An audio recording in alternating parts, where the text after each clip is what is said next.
ఓం శ్రీ గురుభ్యో నమః. Sauce TV ప్రేక్షకులకు శుభాభివందనములు. ఓం గురుర్బ్రహ్మ గురుర్విష్ణు గురుర్దేవో మహేశ్వర గురుర్ సాక్షాత్ పరబ్రహ్మ తస్మై శ్రీ గురవే నమః. ఆపదామపహర్తారం దాతారం సర్వసంపదాం లోకాభిరామం శ్రీరామం భూయో భూయో నమామ్యహం. జై శ్రీరామ్. ఓం నమో వెంకటేశాయ. అక్టోబర్ 3వ తేదీ నుండి ఆశ్వీజ మాసం మొదలవుతున్నది కాబట్టి అక్టోబర్ 3వ తేదీ నుండి నవంబర్ 1వ తేదీ వరకు ఈ మాసం ఉంటుంది. ఈ ఆశ్వీజ మాసంలో ద్వాదశ రాశులకు మాస ఫలములు ఎలా ఉండబోతున్నాయో సూచనప్రాయముగా ఒకసారి పరిశీలన చేసుకుందాం. ముందుగా పంచాంగ వివరములు.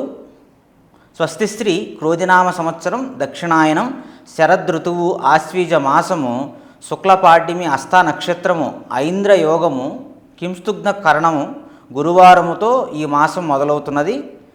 అదేవిధంగా శరవన్నవరాత్రులు కూడా ఆరంభమైనాయి. 12వ తేదీ మహానవమి వరకు నవరాత్రుల్లో ఆదిపరాశక్తి అయినటువంటి అమ్మవారిని విభిన్న రూపాలుగా మనం ఉపాసిస్తాము. విజయదశమి రోజు శమీ పూజ, ఆయుధ పూజ అంటే మహానవమికి పూర్తి చేసి దశమి వేడుకలు జరుపుకుంటాం. ప్రతిరోజు ద్వాదశ రాశుల వారు తప్పకుండా అమ్మవారికి సంబంధించినటువంటి స్తోత్రాలని దుర్గా సప్తస్థితి, దుర్గా సప్తశ్లోకి సంబంధించినటువంటి మంత్రములను పారాయణం చేసుకుంటూ ప్రతిరోజు పూజ చేయడం వలన అన్నింటా జయం కలుగుతుంది. ద్వాదశ రాశులకు మాసఫలమును పరిశీలించబోయే ముందుగా గ్రహ సంచార గమనాలను పరిశీలన చేస్తే కన్యలో రవి బుధ చంద్రకేతువులు సంచరిస్తున్నారు. సూర్యోదయ లగ్నము కన్య. అంటే సూర్యుడు మనకు అక్టోబర్ నెలలో 17వ తేదీ తులాకు సంక్రమణం చేస్తారు. అంటే 16వ తేదీ వరకు సూర్యోదయ లగ్నం కన్య అయితే మిగిలిన మాసం అంతా అంటే మాసంలో ఆ ఉత్తరార్ధం అంతా సూర్యోదయ లగ్నం తుల అవుతుంది. ఇప్పుడు తులలో శుక్రుడు, కుంభంలో శని వక్రగతిలో సంచరిస్తున్నారు. మీనంలో రాహువు, వృషభంలో గురువు, మిథునంలో కుజుడు సంచరిస్తున్నారు. ఈ మాసంలో జరగబోయేటువంటి ముఖ్యమైన గ్రహగతులను చూస్తే 9వ తేదీ అంటే అక్టోబర్ 9వ తేదీ మధ్యాహ్నం 12:35 నుండి గురుగ్రహము వక్రగతిలో ఉంటుంది. అది ఫిబ్రవరి 2025 వరకు ఉంటుంది. ఫిబ్రవరి 4వ తేదీ 2025 వరకు వక్రగతిలో ఉంటుంది. గురువు వక్రగతిలో ఉన్నప్పుడు శుభకార్యములు, గృహప్రవేశాది కార్యక్రమాలు, శంకుస్థాపనలు, దేవతా ప్రతిష్టలు ఇవన్నీ చేయరు. అదేవిధంగా వివాహాలకి ఇది శుభ సమయం కాదు. అదేవిధంగా గమనించదగ్గ సూచన గురువు వక్రగతి గురించి. అదేవిధంగా బుధగ్రహము అక్టోబర్ 11వ తేదీ తులారాశికి సంక్రమిస్తారు. 13వ తేదీ శుక్రుడు వృశ్చిక రాశిలోకి సంక్రమణం చేస్తారు. అదేవిధంగా కుజగ్రహము 20వ తేదీ కటక రాశిలోకి ప్రవేశం జరుగుతుంది. ఇది ఈ మాసంలో ముఖ్యమైన నవగ్రహ సంబంధించినటువంటి ఈ గ్రహములలో ముఖ్యముగా కుజుడు, రవి, శుక్రుడు, బుధుడు ఈ సంచారం జరుగుతుంది. గురువు మాత్రం వక్రగతి అయితే ప్రారంభం అవుతుంది.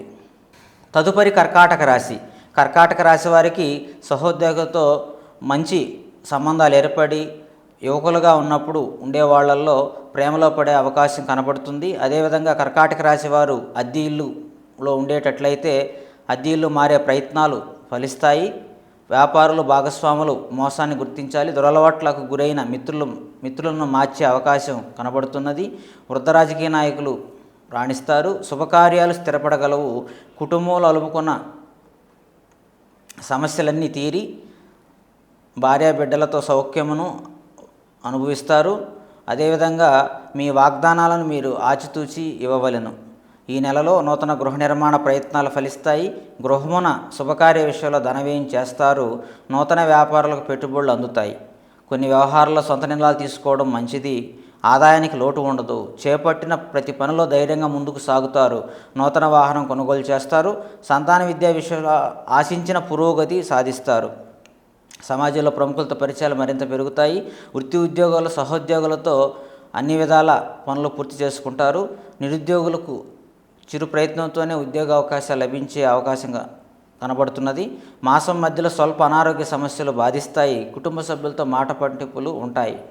పునర్వసు 4వ పాదము, పుష్యమి 1, 2, 3, 4 పాదాలు, ఆశ్లేష 1, 2, 3, 4 పాదాలు ఉన్నారు కనుక పునర్వసు నక్షత్రానికి మాసాధిపతి గురుగ్రహము అయ్యింది. అన్నింటా శుభం జరుగుతుంది. అదేవిధంగా పుష్యమి నక్షత్రం వారికి చంద్రుడు మాసాధిపతి అయినాడు కాబట్టి తప్పకుండా స్త్రీ సౌఖ్యము, సొంత బంధువులు మిత్రులతో ఎంతో ఆనందంగా గడపగలుగుతారు.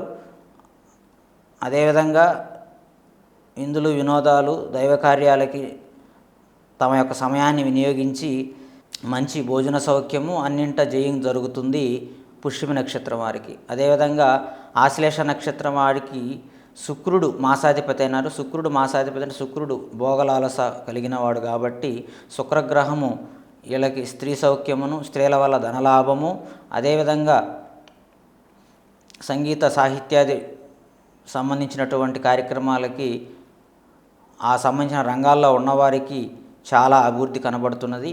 మొత్తం మీద కర్కాటక రాశి వారికి చాలా మంచి అనుకూలమైన సమయం అని చెప్పుకోవచ్చు.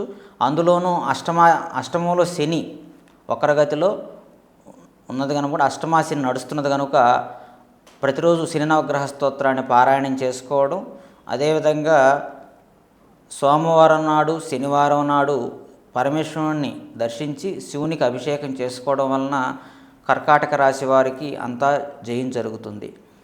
జాతక పరిశీలన కొరకు, జాతక దోష పరిహారముల కొరకు సంప్రదించవలసిన ఫోన్ నంబర్ 9550059971.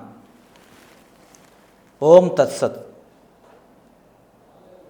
సర్వే జనా సుఖినో భవంతు, లోకా సమస్తా సుఖినో భవంతు.